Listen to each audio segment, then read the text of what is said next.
Gusto ko lang ipaalam sa inyo, hindi ko kami inaabot ng madaling.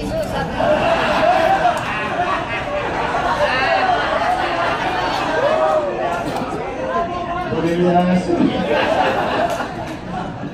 Hindi, si Jerry, walang kawala rin yan. Pantay sa akin siya. Anyway, gusto ko talaga magpasalamat sa mga races nyo, sa mga Mr. Pino, na yung oras na dapat kayo magkasama, most of the time, for the past so many months, nasa akin sila.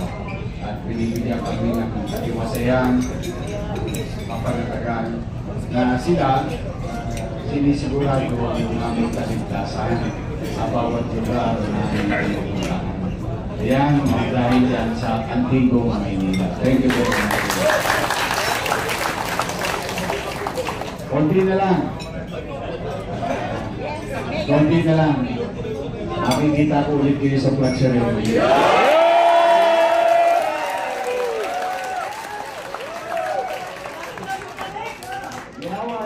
Mahawa ang Diyos sa tulong ng Diyos at sa tulong ng mga tagalungsod ng Maynila. Nalulungkot tayo sa mga nangyayari ngayon. Lalo na kayo, mga lesbo kayo. Buong buhay ninyo, pinangarap ninyo na maging mapayapa ang ating buhay. Sukdulang ibuwis ninyo ang buhay ninyo.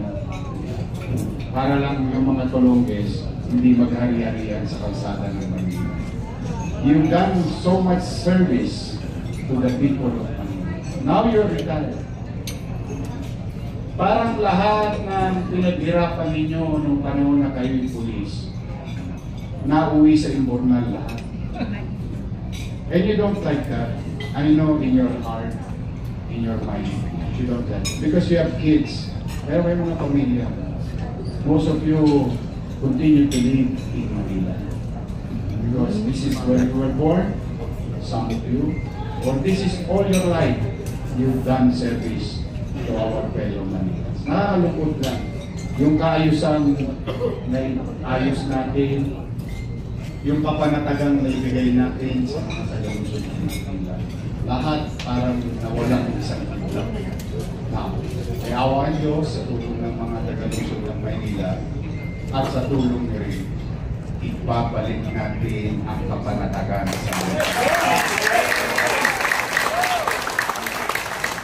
Ibabalik natin ang kaayusan sa lungsod ng Manila. Ibabalik natin ang kalinisan sa lungsod ng Manila. Mayawan Diyos, mayawan. Yun naman ang dahilan kung bakit may gobyerno. Kapanatagan sa pamumuhay. Pagkakataon o opportunity na makapaghanap buhay ang mga tagalungsod at malinis na pamayan. Yan naman yung mababaw na hingin sa atin ng taong bayan. Napakaliit ng hinihingi sa atin ng taong bayan. Hindi pa ba natin kaya ibigay? Kaya-kaya naman gawin nyo. Hindi naman siya rocket science. It's a simple task. All you have to do is to dedicate time, effort, day and night, 24 oras, na sa lungsod ng Maynila, hindi pwede yung mga tulongges, tapos na yung panahon ni Eddie at Patty. Nagawa na natin lahat yun. Kaya nga, hindi naman natin pinubuhat ang ating bangko. Lahat ng ginawa sa Maynila nung araw, it became national policy. Yes. Diba? Lahat ng ginawa sa Maynila, naging memorandum ng DILG. Lahat ng paglilinis, pagsasaayos, lahat yan galing sa Maynila. Tinularan na tayo. Eh, bagay lang naman na dapat tayo tularan dahil kapitolyo tayo ng bansa. Dapat ang tinutularan dito, pag-unlad, kaayusan, kapanatagan. Eh, kaya baliktad na, number 1 na tayo. Number 1 tayo sa crime rate. Sad to say, no? Tapos yung mga bata, nakita ko, alam mo nung dekada 80, nakita ko ito, no? Bata rin ako. Nakita ko yun nung araw, yung showdown. Yung showdown sa kalsada. May nag-aagis ang pillbox, sasagot, luto. Ibrahim mo, alagit na ng highway, nagbabatukan mga bata. Ano walang gobyerno sa Manila? Nakita niyo, arte, nagpaligan naman yung mga jumper ko. Ito na yan, Unti-unti na nauubos lahat yun. Takot ng kriminal sa atin eh. Bakit? Because we have a policy at the time. Okay, ang mensahe natin sa mga kriminal, di ba? Hindi namin kayo mapipigilan gumawa ng masama laban sa kapwa niyo. Minsan mapipigilan natin, pero most of the time hindi. Pero we guarantee the people of Manila, kapag ginawa ang krimen sa Maynila, ang ikamamatay nila buyak. Dahil saan man sulok sila ng bansa, hahanapin natin, papapanagutin natin, ihaharap natin sa taong bayan. Itong mga tulongges nila. Kung maalala niyo, di ba? A day or two, solve agad yung ginawang krimen. Yung iba nga na kung nagkukusa ng sumusuko sa atin. There was one time there is an incident in Tondo. It's a domestic problem, but it's a heinous crime. Anong ginawa ng suspect? Di ba, kinuha natin, alauna na madaling araw doon sa Cavite. Dahil sumuko sa atin.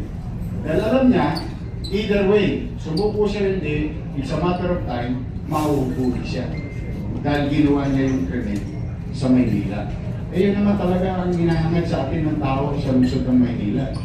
Yung may pananagutan. Kapag may gumawa ng masama, mananagot ka sa lungsod ng Maynila. Eh nalulungkot tayo na nawala lahat yun. Parang libre zona ang Maynila na yun eh. Strike anywhere itong mga kalokis ito.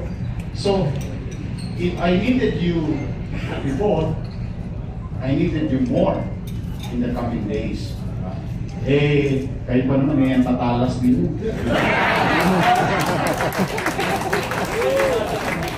Oh, hindi. Alam niyo, ang hindi naintindihan ng ibang tao, yung mga antigo.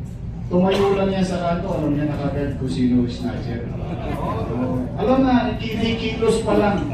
Kaya nung araw na nakabawal kayo sa kalsada, nagugulat yung mga kriminal, ba't sila madaling nahuhuli? Because I grew up in the city of Manila. Born, grew up with criminals. I grew up with criminals. Alam natin pare-pareho. Nung araw, alam niyo naman na mabuhay street eh. Mabuhay na mabuhay doon. Alam natin pare-pareho yun. Kaya yung salamat sa Diyos, yung hirap na pinagdaanan ko ng bata ko, hindi ko akalain na magagamit ko sa pagbugobyerno ngayon. Yung mga karanasan na yun. Nung araw, ang les ko, pagka dumadaan sa amin, tiklop na lamesa. Dumadaan pa ng les ko, wala pang sit-sit yun. Nung araw, wala, uy na! Yun, tiklop na lamesa. Ganun eh. That's how we respect police. And we will gain that back. Hindi para katakutan ang pulis, kundi para irespeto ang taong uniformado at alagad ng pamahalaan. Ngayon, retired na kami, wala na kami uniform. But remember, you are also a citizen of the city. And you will be part of the government. You will be deputized. You will be part of the peace and order situation of our city as augmentation to our existing uniform. So may gagawin pa kayo. Meron pa kayong misyon mga antigong Maynila. Tulungan ninyo ako na sabi ni Chichi na maisayos at maipalip. Talaga, alam mo, di ba rin mahirap ka? Huwag ka lang maging dugyot. Di ba rin mahirap ka? Huwag ka lang takot umuwi. Yung matutulog ka ng mahimbing, umihilig ka. Yung kapanatagan sa lungsod. I think kailangan yun ng ating mga mamamayan. So, ngayong Christmas, salamat sa Diyos, nakaraos ng Pasko. Alam ko, sugatan kayo.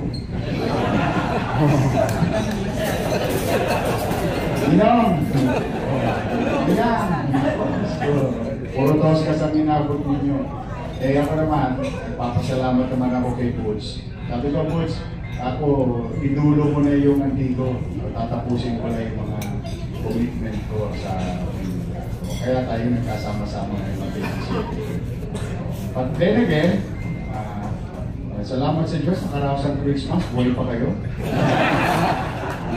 Buhay pa tayong lahat.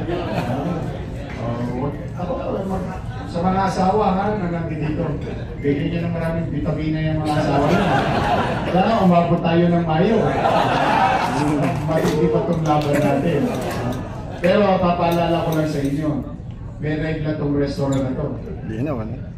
Dito tayo nagkita-kita ng 2019, nalo tayo.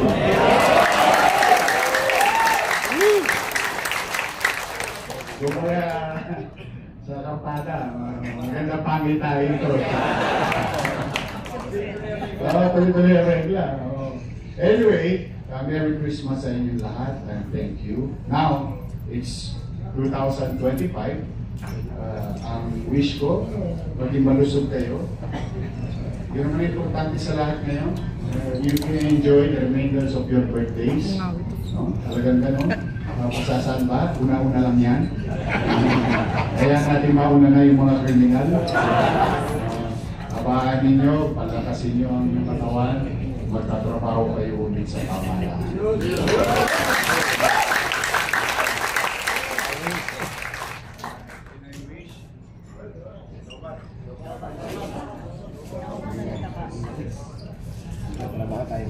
Sana pala ito lang mga ginamit siya sa tatapos sa iyo.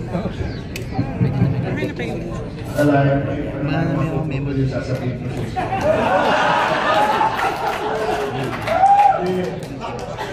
Anyway, I wish ko rin sa ating bayan sa nagsunod sa sakuna.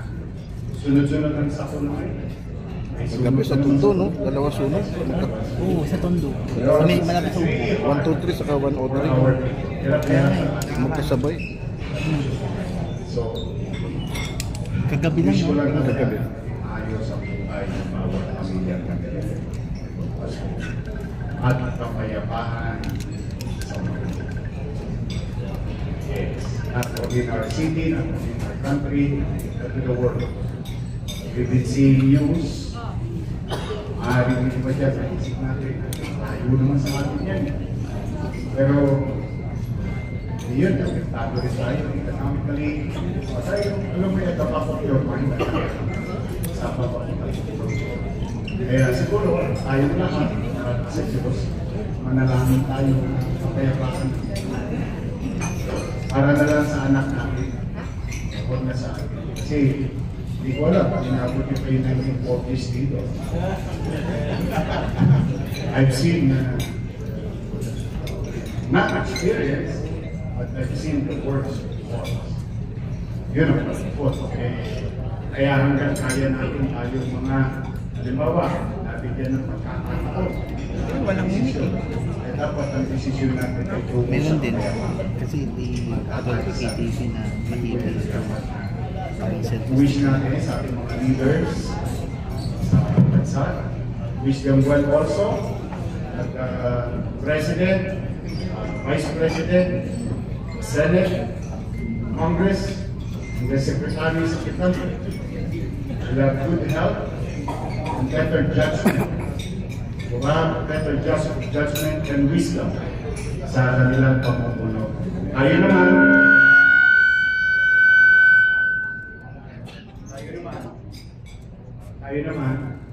bilang mamamayan, sumunod tayo sa ating tungin. Yun, tulong na natin yun sa Presidente, sa Vice President, sa mga Senador, sa mga Congressman, sa mga Secretary of the National Policy Makers.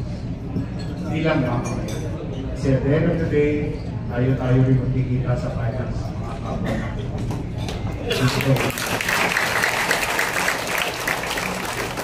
So, kaya niyo ba? Ito, na lang yan. More or less, 120 plus 80. Kaya niyo ba? We continue with our journey, talking to our people in the city. We will continue to our people. Because at the end of the day, governance is not about politicians. It's always about the people you want to serve. You know, tao, So, Merry Christmas and Happy New Year sa inyong lahat. Mga Diyos, salamat po tayo. Kaya nawa kayo ng taong may kapal. Manila! God bless!